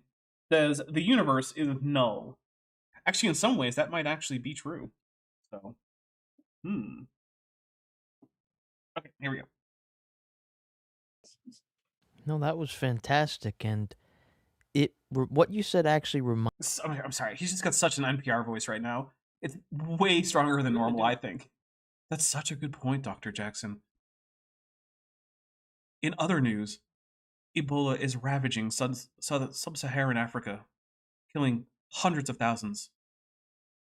Reminded me about the teachings, passing on one lie to another. It reminded me of something that Dr. Taz Walker said. Oh, goodness. I haven't talked about Taz Walker in a while, but oh yeah, he's been on my radar. Maybe I should look up more Taz Walker. I need to know some new nonsense to write a script about. Haven't talked about that guy in a while. He said, textbooks, they're full of mistakes, misinformation, bias, and lies. I would say mistakes is definitely true. Textbooks generally are full of mistakes. Bias and lies, though. Jackson, have you seen any of the Young Earth Creationist Christian homeschool curricula textbooks? Oh, like the ACE textbooks? Yeah. A little bit. Yeah, I And would they're say pretty those atrocious. are full of bias and lies. Yeah, because there's just verifiably just categorically wrong things just throughout them. So yeah, that's just a whole lot more projection. You know what? I'll just take a drink for even more projection. Not just from Charles Jackson, but also from Circle Face. And in the rest of... Which, by the way, I don't mean that to be an insult. It's just that he has a very, very circular face. And it's... Platonic ideal of a circle. Yeah, it's very noteworthy, just how rounded. Oh. That was Godzilla. We're going to take a drink for Godzilla popping by audibly. Okay, here we go. Of his article, he said, treatment of evolution by this text was ill-informed, erroneous, one-sided, bigoted, and doctrinaire. Oh, bigoted too, huh? In case you guys don't know, Dr. Taz Walker is another one of those geologists from down under types, like Andrew Snelling. And just like Andrew Snelling, he is a bit of a liar himself. Now, it's less obvious with Taz Walker because, well, as far as I know, he hasn't done things like put up images from the Green River Formation, which, according to his own paper, are from the post-flood period, and then use them as an example of the pristine preservation that we can only get under a worldwide flood. So, I mean, there's that at least. But yeah, Dr. Taz Walker calling something erroneous or doctrinaire, as a young Earth creationist, you know, the kind of people who, at least according to Robert Carter, won't let you publish in their journal unless you accept their doctrinal statement, calling real textbooks doctrinaire, it's a little bit rich. Yeah. The evolution unit tells the students in plain and simple language that they've evolved from bacteria to humans. For a kid's Well, I explanation. imagine. I'm sorry. Go ahead. I was just gonna say, well, I imagine that it wouldn't like beat around the bush and be coy about it, like, oh, did you evolve into humans? Maybe, maybe not. Who can say? Yeah, the only criticism I have for this Probably told him in pretty simple is that, language. I mean, humans didn't evolve from anything like modern bacteria, and the thing that they probably shared Right. with a common ancestor with modern bacteria probably shouldn't be called a bacterium, but it was still like Right. prokaryotic in the broad sense. And I mean, it's one of those things where it's like, technically you could go into depth with this, but for kids it's fine. And yeah, no, that's just true. That's where the science. Okay. Yeah. When I say that's true, what I mean is that is what is strongly indicated by the evidence that we currently have, right? I'm not making a claim to some kind of universal truth with a capital T. That is currently the most well-supported position to take from a scientific standpoint. And when I say well-supported, I mean it is exceptionally well-supported. So yeah, it is what should be in a textbook. Wayne Rossi says, individuals don't evolve, maybe except maybe kaiju with a Godzilla. So I'd take a drink for that. And by the way, Wayne Rossi has been a member for 7 months and is at the amniote level. And I would say that the Godzilla from Shin Godzilla could be said to be evolving, especially when they see that it's actually starting to split into small humanoid Godzillas. Then it's like, oh, it really is evolving into a whole new population. So I really like Shin Godzilla. If you haven't seen Shin Godzilla, go watch it. It's really, really good. I'm also looking forward to Godzilla -1 coming out, and also the new MonsterVerse show that's going to be on, I think, Apple TV or something. I don't know. There's a lot of new Godzilla stuff coming. I'm very excited. Reinforces its message with images that powerfully influence even those kids who don't read. What kids who don't read are using this textbook? What is the age range that this is aimed at? Is it like 4-year-olds? I guess 4-year-olds aren't ready for evolution, right? They're not even ready for like We want those Newtonian. kids indoctrinated. Seriously, they're not even ready for like Newtonian mechanics, right? Like that's too much for them. They're ready for shapes and colors. Like that's red. This is a triangle. That's where the 4-year-olds are. The pictures also bypass the critical faculties of those who do read. I have never seen anyone be more condescending about just like common humanities intelligence than creationists. They are always operating under the assumption that no one has any critical thinking skills. Everyone is just a moron, and that if you don't spoon feed everyone the most basic nonsense, that they're never going to ever figure anything out on their own. I just don't get it. You see it especially with what's his name? Emery Moyna slash what's the real name? Harry F. Sanders. Yeah, Harry F. Sanders the third. Sanders. I'm pretty sure Harry F. Sanders is the real name, and Emery is the well, I know Emery is a pseudonym, but I'm pretty sure his real name is Harry F. Sanders. Mostly because when he made that engagement announcement on Facebook, he did it under the name Harry F. Sanders, and I would feel really weird if someone did a engagement announcement that they were engaged to me and then used a fake name. Like, what the hell, man? Come on. Don't use a fake name in your engagement announcement. It'd be very insulting. Yeah, it'd be kind of whack. Yeah. So Dr. Walker, he went on to point out 23 major scientific errors in the textbook. So Dr. Jackson, I'm going to go out here, and I don't think we're ever going to get the actual like confirmation on this, but I'm going to go out on a limb and say that all 23 were probably nonsense, and that's because I'm familiar with Taz Walker and his work. well, it's normal for textbooks to need updating. So what do you see as errors in the modern science textbooks that at this point are simply inexcusable? Ooh. You know, the textbook authors are doing the best they can. Oh, that's so nice of him to say. Thanks, Dr. Charles Jackson. I will say I do appreciate from a composition standpoint, they have Charles Jackson a bit to the left, and we have Circle Face a bit to the right, because it helps it feel like you've got like shot, reverse shot, like they're actually talking to each other.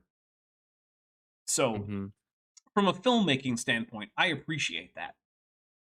And with every edition, they make improvements and, you know, errata They try to fix any mistakes. Hey, this is true. We'll take a drink for things that are true. Mm. Oh, I think I forgot that drink trigger. Yeah, if Charles Jackson just gets something factually correct that he doesn't just read off of someone else's quotation, we take a drink for that.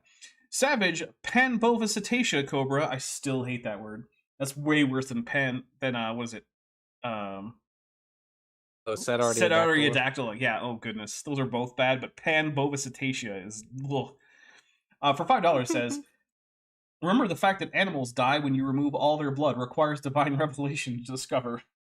I have heard people make that argument. To be fair, no one presented that to me as an argument, either for Christianity broadly or for young earth creationism. So, I think most creationists are a little bit better than that, but not exactly a high bar. Errors in the answer keys to the chapter questions and so on. Oh, that reminds me. I took an astronomy class in when I was getting my history degree, because you have to take a few STEM classes here and there. And I got to one of the problems for the homework, and it was like, hey, based on this like chart of the star's spectrum, like emission spectrum, calculate these parameters for the star. And you just couldn't, right? Like, they didn't give you the information that you would need. And so I spent like an hour and a half sitting in the library with other people from that class trying to figure out how we're supposed to answer this. And then eventually I was like, you know what? This is one homework problem in a class I'm already getting an easy A in. Even if I get it wrong, it will not affect that grade. I don't care, right? Oh no, I'll get like a 3.99. Just like email the professor. Well, so the next day in class, or I don't know if it was the next day, but the next class session, right? Because I don't remember. The professor got up and said, oh, hey, sorry about number whatever. That one was impossible. So if you did get an answer for it, I'm not going to take out points, but you shouldn't have. I'm like, oh, okay. Good to know. So yeah, I do have some personal, very frustrating experience with the answer keys being wrong. Snorfoot, who's been a member for 12 months and is at the annual level, says, at this point, 12 months and or 67 years, I need updating. Well, hey, maybe this channel can help with that by introducing you to new ideas or facts about science, as I try to do that. And I'm happy to report that I've had multiple people tell me they have learned a lot listening to the channel, which I appreciate. Nice. Cookies Rye for $2 says, Dapper, why take STEM classes? You're a carnivore. Hey, there has never been a hyper-carnivore that's such a hyper-carnivore that they just don't eat any plant matter. We found fruit in the stomachs of Nile crocodiles. Cats, who are famously hyper-carnivores, obligately so, will eat various plants in order to do things like settle stomach problems or things like that. So, just because I'm an obligate carnivore, it doesn't mean that stems and roots and leaves are never consumed. So, there you go. The textbook authors are doing their best. But when you get into... in his butt, he's about to tell us why they're not doing their best, because I'm pretty sure he's about to accuse textbook authors and publishing companies of intentional deceit, which is not their best if it's true. Some content that goes in the book that is haunted by the backdrop of politics and worldview clashes. Politics now, okay. Yeah, see, that darn Joe Biden, he told everyone to put evolution in their textbooks. It's all his fault. He said, listen here, Jack, I don't know how to open a PDF. It actually wouldn't surprise me if Joe Biden doesn't know how to open a PDF. Oh. I can just see him calling over like an aide, like, hey, what's this? Jill. This I don't know what to do with it. Yeah, can you make it work for me? And I'm like, okay, sir, all you have to do is just Jill, can you click bring on me it. my ice cream? Yeah. Oh, hey, we need a new dog in the White House. The last one, yeah, he's been another Secret Service agent. Let's get a Rottweiler this time. See what it's like when he bites a Secret Service agent. Because like, oh please, please, it's actually kind of funny. that would be so good. Like, That's there have been like 3 dogs one owned dog. by Biden in the White House who have all been removed from the White House for biting Secret Service agents. the one dog who cannot be put down for biting people, and he is taking full advantage of that fact. Seriously. And for biting law enforcement, too. It's like, oh, we can't shoot the president's Good. dog. And the dog is just like, yup, chomp. He cannot be contained. He Fitz is of- ungovernable. Fitz of Karl Baugh's English teacher's rage for $2 says, interviewer, objection, leading the witness. AIG is a bag of dicks. We'll take a drink. Yeah. Yeah, Vishanti says, has anyone considered the Secret Service guys suck? I sure have. Then is when you're getting in trouble. That's when I think it's inexcusable, because science is supposed to be objective. Yeah, that's why there's this thing called peer review. You know, that thing that creationism doesn't do. Or they would do things like notice basic arithmetic errors in things like Jeffrey Tompkins' work. And I mean just inability to add numbers together, right? I don't mean like, oh, you know, like he forgot to carry a 2 somewhere in this fancy calculus, operation. No, like, hey, Jeff, what do you get when you add these 2 numbers? And then he just gives you the wrong answer, and it's published anyway. That's the kind of peer review that creationists have. That's why they have so much bias. That's why they don't have any objectivity. Whereas in the real world, yeah, that's the whole point of peer review. Now, is it perfect? No. Things get past peer review that shouldn't. It happens. But it's a whole lot better. DM Luca was a trilobite confirmed wing for $2 says, humans make mistakes in book. Therefore, Bible true? I don't think he would actually make that argument, but or at least not explicitly. But he is kind of going that way, right? So, yeah, kind of. Goop23 for $2 says, politics from the party banning evolution and LGBT. Yeah. Which also there is that too. Like, I am sure that if Charles Jackson could, he would get all sorts of textbooks to say all sorts of nonsense about like the LGBT community, right? Like just horribly homophobic, transphobic, all sorts of crazy stuff that just isn't true for political reasons. I bet if he could, he would. Steve Reno for $2 says, I 100% the dog over the Secret Service. Generally, yeah, no, I tend to agree. Yeah. Very, very little sympathy for the Secret Service agents. Lots of sympathy for the dog. Linus Pauling, 2-time Nobel Prize winner, said, science is a search for the truth, to understand the world, to understand the universe. And I actually... Do you think that Charles Jackson knows that nothing that the textbook editor or authors do can reasonably be termed science?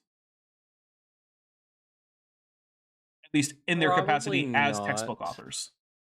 Some of them might also be scientists in other aspects of their life, but writing a textbook isn't science. Right. Yeah, he probably Yeah, isn't. no, that's he probably wouldn't recognize that. Yeah, He probably thinks he's doing science when he teaches kids chemistry. He probably thinks I think I'm doing science right now, which, no, I don't think that. Said that during a debate between me and 3 professors. I was going to tell a story about where he says, someone says, no, science isn't a search for the truth, it's a discussion. Because, oh no, people disagree about what science is with Spalding. Because guess what? None of Spalding's work was the philosophy of science. So yeah, there's a lot of different takes on the philosophy of science. And there's a lot of different ways you can describe how science works. And a search for the truth isn't how I would put it, but there are contexts in which that works. So, okay. But then, oh no, someone else disagrees, especially in a context where that definition is obviously being misleading, because Charles Jackson conflates the word truth with his specific version of like, well, you know, Jesus is the way, the truth, and the life. So anyone who's searching for the truth who isn't talking about Jesus is doing it wrong. Yeah. That's not how that word works. Living pterodactyl immirament, therefore squawk knee for $2 says, She blinded me with science. Godzilla, and we will take a drink for the Godzilla. Thank you very much. All right, here we go. I think it was at DePaul University in Greencastle, Indiana. And I said, now, since science is a search for the truth, he went, no, no, no. The guy almost fell out of his seat. He went, lean forward. No, no, no, no, no. No, science is not a search for the truth. And I was like, he goes, it's a discussion. Hey, confirmed There you go, prediction. Dapper. Take a You drink. called it. Yeah, I've seen too much Charles Jackson. Which, I mean, with virtually any, but okay. Science is a discussion. It is also a discussion, right? And it's not a search for the truth in the way that Charles Jackson thinks it is.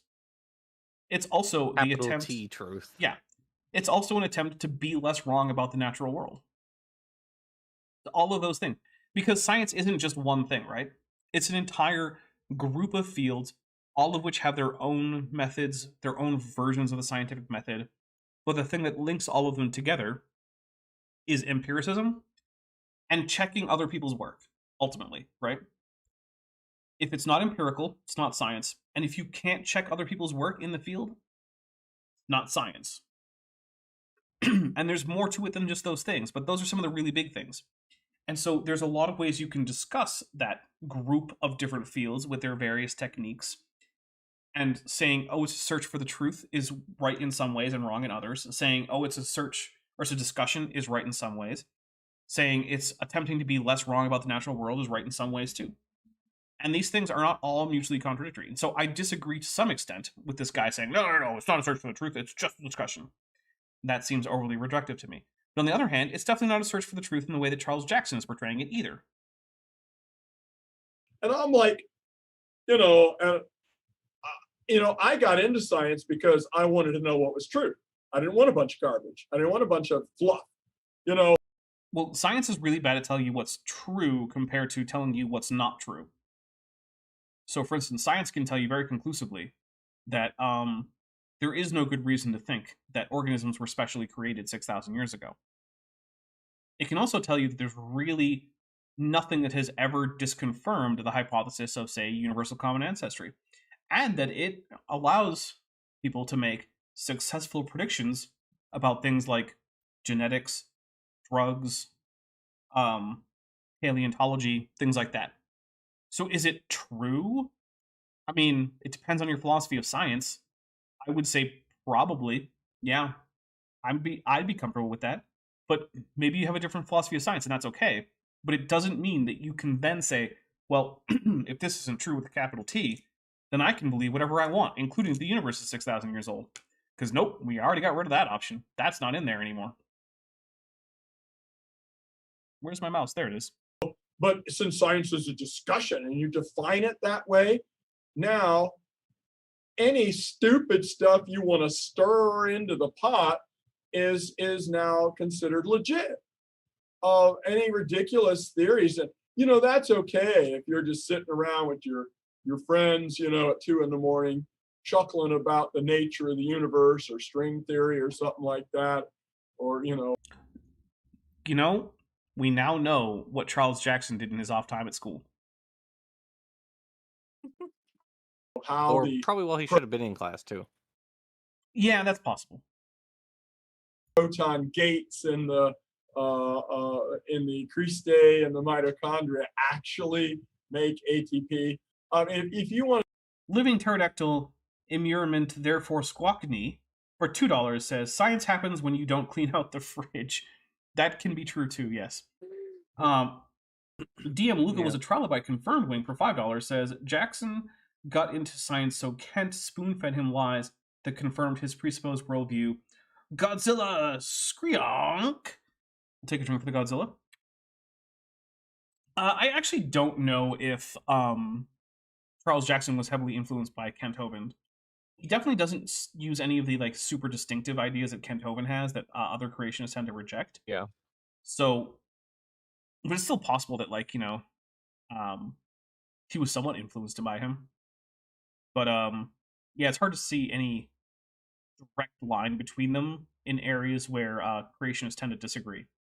So like Kent still likes the vapor canopy, and that's been abandoned by pretty much everyone who isn't Kent Hovind or maybe Karl Baugh. And but I've never heard Charles Jackson support the vapor canopy idea. Kent also, somewhat bafflingly, will use a demonstration that shows that yes, actually, relative dating of strata works. And then he'll say, see, they weren't formed at different times, they were all formed at the same time. And then therefore that there is no geological column. Like I've never heard, and that's again rejected by most creationists. And I've never heard Charles Jackson say that. So yeah, I don't know. Anyway, also I think he's a bit old to have been a Kent Hovind disciple. I feel like he's not that much younger than Kent Hovind, like maybe 10 years younger. Living Pterodactyl in Yerman, therefore Squawk Neve for $2 says too legit, too quick. Ghidorah, and we'll take a drink for the Ghidorah. Vadim Samovsky Richenko says, wasn't it an ice canopy? Yeah, it seems like Kent goes back and forth on ice versus vapor versus other things. And then, of course, there's the other guy who really thinks that there was any kind of canopy, which is Dwayne Gish. And I don't want to spoil anything because it's coming up soon. Well, okay, it's coming up in like months if you're not a channel member or a patron. But he thinks it was made of something else. Something that is logically impossible. But hey, do stuff like that, fine, but you can't go putting it in a textbook and now mocking, ridiculing, and condemning anybody who challenges it or says it isn't true. I certainly don't condemn anyone, but quite frankly, if you're going to say that like, oh, the Earth isn't 4.5 billion years old, it's actually 6,000 years old, and my reason is that maybe physics was different. And that maybe heat doesn't count. Yeah, that's ridicule worthy. It's ridiculous. Therefore, you know what that means? Ridiculous. Ridicule? You notice how those words are related? Yeah, things that are ridiculous are worthy of ridicule. So, yeah, feel free to ridicule. Or, if you don't want to be ridiculed, there's this thing you could do. It's called science. You could just do science to show that you're right, and then let other people check it when you attempt to publish it in a real peer-reviewed journal. Of course, whenever creationists do that, they either have to go to journals that are off-topic to their actual discussion, like Mark Armitage publishing his paleontology work in a microscopy journal, which can only assess how well he used a microscope, which I'm sure he did that very expertly. Or like Sal Cordova publishing his critique of population genetics in a mathematics journal, which full of people who will check his math, but not full of people who know anything about population genetics. Now, he was a co-author on that, right? So it wasn't just him. It was him, John Sanford, a bunch of other people. Or you just get rejected. Like that time that Raw Matt thought that his patriarchal drive paper with its all center-aligned text was going to pass peer review at +1. And Dr. Tapioca Weasel has gifted 1 Dapper Dinosaur membership. And it went to somebody... Oh, there it is. Nathan Austin. Thank you very much, Dr. Tapioca Weasel. Welcome to the channel memberships. Nathan Austin. Take a drink. Remember, if you have been gifted a membership today, and you are not already in the supporter-only Discord server, which, the icon for the server is like my face. Go to Discord, go to settings, go to connections, connect this YouTube account that you're using, that you got the membership on, to your Discord account. You will automatically be added. It's a lot of fun. Okay, here we go. Science opinion has become, the distinction between opinion and fact has become all blurred, and the reputation of the scientists is almost a popularity contest. Look, I'm not going to say that science is immune from things like cults of personality and popularity, but like Right. that stuff tends to even out over time. So even if currently there's some person whose ideas are being believed more than they should be as a result of a cult of personality, that's not going to persist for much more than that person's lifetime. Once that person's gone, we're going to figure out, oh yeah, a whole bunch of this stuff doesn't work. The reputation of the scientist seems to be more important than whether they can prove it or not. It's like, in most cases, your ability to demonstrate that your ideas are true or cannot be falsified, which in science ultimately come down to about the same thing, is usually the reason that a scientist gets to have a high reputation. So, yeah. Now, You have after to those hurt, build up your career from somewhere. right? Like And you don't just walk in and everyone's like, "Woo, that guy!" Like, no, you have to actually do something important to get recognition. Then maybe you develop like Nobel laureate syndrome or something later, but like you have to actually do something first. You know. and for $5, Vandalia 1998 says, "I was lucky enough not to learn about these yek at Ed Cashin. Is this supposed to be education? It might be supposed to be education, with a funny capitalization. Until I was in my late 20s, early 30s, so my kid and teen brain wasn't corrupted by the info. Yeah, that is. Yeah, unfortunately, I was raised in a young Earth creationist church, and I say that like, look, it wasn't the worst situation. Many people have had far worse church experiences than I did. And I got out of that pretty early, the young Earth creationist thing, so wasn't the worst, but yeah, it probably would have been better off for me in terms of like my intellectual development if I weren't told blatant lies at the church. So, I don't care. So and so said it. dude, you are the guy who's been authority quoting like nonstop, Dr. Charles Jackson. You're Yeah. like, look at this guy who won 2 Nobel Prizes. This is what he thinks about the philosophy of science. I cannot believe how much projection this guy does in every single sentence. It is phenomenal. Don't just open up a movie theater, man. Open up like 100 IMAX screens. You can be the projector for all of them. Taking a drink. My unfinished channel, who's been a member for 8 months and is at the amniote level, says any stupid stuff can be considered legit. Not true. Creationism isn't considered legit. True. Oh man, you know what? Here's a challenge for creationists. Hey, creationists, make a video for me to respond to that doesn't involve any projection at all. Just do it. See what happens. Just try. Now, we do that with Jesus, the red letters, we do that with God, we do that with the Bible, but that's our worldview. But we don't expect people who don't believe the Bible to swallow that. I can't. I'll tell another story. I was speaking at Purdue University to the Atheist Club, and right after. Yeah, this might be a story that didn't Oh, happen. here we go. I was done with my presentation. There was one young atheist in the front row, had a Bible open the whole time. And he was just looking more and more fumy and perturbed. And he raised his hand during question and answer period. And the first person he said, Dr. Jackson. I'm sure that's exactly how he said it too. Why didn't you use the Bible in your presentation? And I This really sounds like a story that didn't happen. said, what? So why didn't you use scripture to back up what you were saying? Because he was ready. He had a Bible. He was going to tear it in. And I said, but this is the Atheist Club. I said, you don't even believe the Bible. Why would I quote the Bible? You don't accept it as an authority. If I was talking to a church, that'd be one thing, but that's ridiculous. His atheist friends got the point and totally cracked up laughing at him. And then everyone clapped. Up until everyone cracked up laughing, I was ready to say, this might have been a conversation that basically was true. I no longer believe it. Charles Jackson isn't that funny. And, yeah, I've been to atheist clubs. That's generally not how they tend to act in my experience. But then again, I haven't been to all of them. But yeah, I don't think that's a story that actually happened, at least not the way he's telling it. A dumb thing to say. I didn't say it was dumb, but you don't quote as authoritative to someone who isn't in that worldview. And yet the seculars will quote what is obviously a worldview. It is not a scientific theory or model. I'm lost as to what he's even talking about at this point, talking about worldviews and using scripture, and I don't know where we are anymore. Maybe it's the gin, but I think a lot of it is the rambly, incoherent nature of Charles Jackson's interview style. It's not a scientific principle, and they'll quote it, and they'll even refer to it in worldview terms.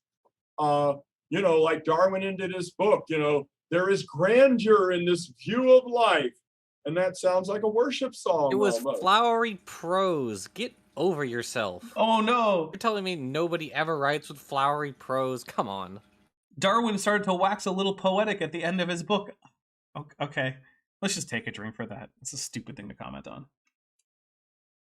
But also, okay, Jackson, you're currently about to, ideally, you are currently about to complete a degree in biology. That is the hope. Yes. Okay. Now, you've already completed another degree in biology, right? Yes. Now, you're done with the coursework for both degrees, as my understanding. Yes. How often in your coursework were you required to read Darwin as part of the class? 0. Okay. So how much Not do once, you not think ever. we should care about what Darwin said at this point? Probably not much scientifically. You know, maybe a little as a historical aside, but yeah, Mhm. not really a whole lot. Okay. So if Darwin said something that was mega dumb in The Origin of Species, would that matter? No, not really. Yeah. And yet, we always have creationists going on and on about Darwin. It's because they think that he's the prophet of atheism, right? Like, Right. yeah. It's like you can just take the Shahada and take out Allah and put like al-ilm, that's the Arabic word for science. And then you can just take out Muhammad and slot in Charles Darwin. And then that's like the science creed. There is no God but science, and Charles Darwin is his messenger. Or its messenger, I guess. But then again, al-ilm is a masculine noun in Arabic, so it would still end up being his, because, you know, there's no word for it in Arabic, so whatever. Sorry, I got too into Arabic things right there. Didn't really mean to. Look, Arabic is a fun language, and I really like it. You know, and like that song I recently heard on the radio about Oh my goodness. 100 million forms evolving. What song? What radio station is playing songs about evolution? This is a story that didn't happen. I don't believe him. Maybe he was actually just watching The Big Bang Theory. And the theme song came on. Maybe that's what that is. I'm sorry, but that was a non-biblical worldview. Hey, here's a fun thing. Young Earth creationists do not have a monopoly on the interpretation of the Bible. They don't have a monopoly on Christian theology. They don't have a monopoly on any of those things, right? And the fact that the majority of Christians do not accept their interpretations of the Bible should probably go a long way towards telling you that. So, no. And it is always a little bit, I don't want to say offensive, but it's always inappropriate whenever creationists just simply assume that they are the default in Christianity. Now, it's fine if they want to say, well, I think these other people are wrong about the Bible. Cool. Hey, that's great. That's perfectly fine position to hold. But then to say that therefore I don't think that what they're doing is in line with being a Bible believer, where they have a non-biblical worldview, that's inappropriate, in my opinion. DM Luca was the Trilobite confirmed wing for $2 says, person writes song, therefore evolution is a worldview. I mean, that does seem to be the argument that you would be able to glean out of that statement from Bad Jackson, yeah. Okay, here we go. Lyric, and had nothing to do. Oh! Robert Nadewell, member for 29 months, says, I think Bad Jackson is drunk with the Ghidorah and, unfortunately, Elijah Tunicate, but we'll still take a drink for the Ghidorah. And, yeah, I don't know. I mean, he's not slurring, but, like, he certainly has the logic of a drunk person. Of course, I say that as someone who, like, you know, gets at least buzzed on the internet, and still, I think, usually manages to be reasonably logical and coherent. I don't know. What do you think, Good Jackson? Sorry. With regard to your drinking, or yeah, I mean, I think you're pretty you seem pretty stable. I've seen really badly drunk people, and you do not remind me of them. So Thanks, the Navy. All right, here we go. with worshiping God. I could get in trouble for saying that, but From whom? Who's going to get you in Yeah. trouble for saying you Yeah. worship God? Especially in the United States, one of the most heavily religious countries in like the developed world. the persecution complex Do you is off the realize charts. how hard it is to do things like be elected to a federal office in the United States while being like a known atheist? It's basically impossible. Every single president that has ever been elected has either had to pretend to be a Christian or actually been a Christian, right? Like, I do not really think that, say, the last president actually believes any of the things that Christians would usually say that you have to be in the club. Yeah. Um, Yeah. and when it comes to the one before that, I'm not as confident that he didn't, but like, there were things that made me think that he probably wasn't like what most people would consider theologically within like the bounds of what most people would say are the bounds of Christianity. So like, I doubt that he believed in like the salvific work of Jesus on the cross. It seemed like his church attendance was more about performance and politics, but whatever. But yeah, they all at least pretend to be Christians, right? Because you can't be elected to those offices without doing that. And then to say, well, I would get in trouble for being for saying that I worship God. Like, no, you wouldn't. You know how many scientists in good standing with the, just their broad field are religious? It's a lot of them. It's less as a percentage than like the general population in the US, but there are tons of religious scientists, and no one is like, oh, well, that person's just a religious nutbag. They don't count. No, if they do good work, they do good work.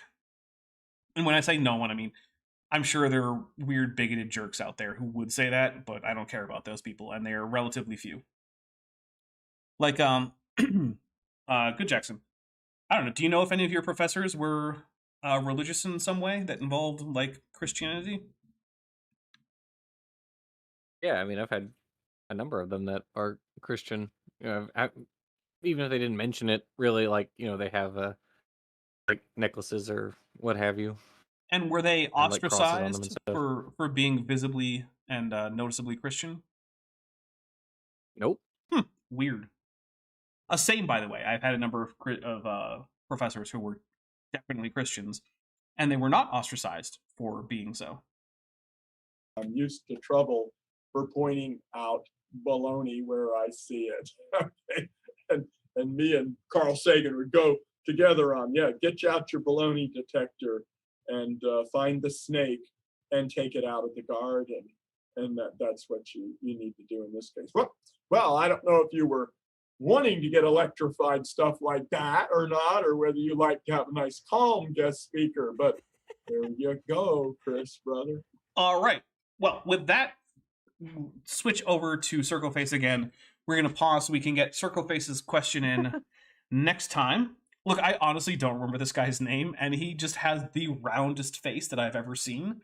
Which, again, not His a criticism. face do be round. It's just true. It's Got like 360 degrees. But how many radians does it have? Oh, too many radians. Can't hold all these radians. I mean, it's literally tau radians. So it's, less than 5. Not quite 5. Which, by the way, have I ever told you that, like, in Blender, the 3D software I use, some inputs require radians and some degrees, and they don't tend to tell you which one is which. So you just kind of have to remember, or just notice that when you put in, like, 45, that you're not actually getting a 45-degree angle, you're getting some weird thing, and like, oh, it's probably radians. And so you have to put, like, tau divided by 8 or something into your field, and then you can get the exact 45-degree angle. It's very annoying. Anyway. All right, guys, we are going to get out of here. Good Jackson, do you have anything about your channel that's coming up that you want to let people know about? Yeah. Well, we just had the coelacanth's tail, and we are finally out of the Sarcopterygians after Nice. 34 episodes. Woo! That was cool. Send it to anyone who says coelacanths haven't evolved. Yeah, they in definitely 400 have. million years. Send them that video. The next video, we are finally meeting the Actinopterygians. So the leafy sea dragon's tail is next. We're gonna talk about all the wacky, wondrous fish. Which Dapper and I kind of go quickly through the Signathids because Dapper and I already did a video in which we talked about the evolution of Signathids. Yeah, we way did. back. It was really cool. I liked it. Yeah. That's Okay. pretty much it. Well, let me take a look at what is up here on my channel. So, let's take a look. I'm gonna go to my. So today is the 24th. On the 26th, we're gonna be having ICR's Nonsense Facts 43 through 52. That will be at noon Pacific, 3 p.m. Eastern, and some of our facts include turkey coma, extraterrestrial life, Fibonacci numbers, biblical giants, bunch of other stuff. It's going to be a good time, I think. So this is one of the shorter ones. This one's only 26 minutes. So I go through, when I was making that series, I did like a few like a certain number of the quote unquote facts from ICR, and then I was just done with that episode. And it just happened that like that one was pretty short because there wasn't all that much to say. In fact, I think at least at least one of them, I was just like, it's a theological claim. I'm not going to address it. Bye. Next one. Because they did do that in a few of them. They were just like, well, here's the reason that we think that Jesus Christ is the Son of God. And I'm like, well, that's not a scientific question, so I don't care. Make up your own mind about that. Ask other people. I'm not going to talk about that one. But then on the 28th, the plan currently is, I believe, Gish with Vish 8, where we are talking about the age of the universe with Vishanti. From the standpoint of a Gish talk, Dwayne Gish, talking about the age of the universe. Then, on the 31st, we are, in fact, having a Halloween episode of Kent with Bent. I believe this is our first official Halloween episode, so tune in. I don't know how much we're going to do about the fact that it's Halloween, other than, like, the thumbnail, but, like, it'll be Halloween, and we'll be here, and that will be at same time as this, 6 p.m. Pacific, 9 p.m. Eastern. So, yeah, if you, look, you know what? It will be spooky because Kent opened. And just like Michael Myers or Jason or Freddy Krueger or whoever the antagonist is from your favorite 80s horror franchise, Kent Hovind has a body count and is an actual predator and supports actual predators by letting them share a bed in an otherwise empty house with a minor. So, you know, it'll be a horror show anyway. It's always a horror show. We'll just point it out more this next time.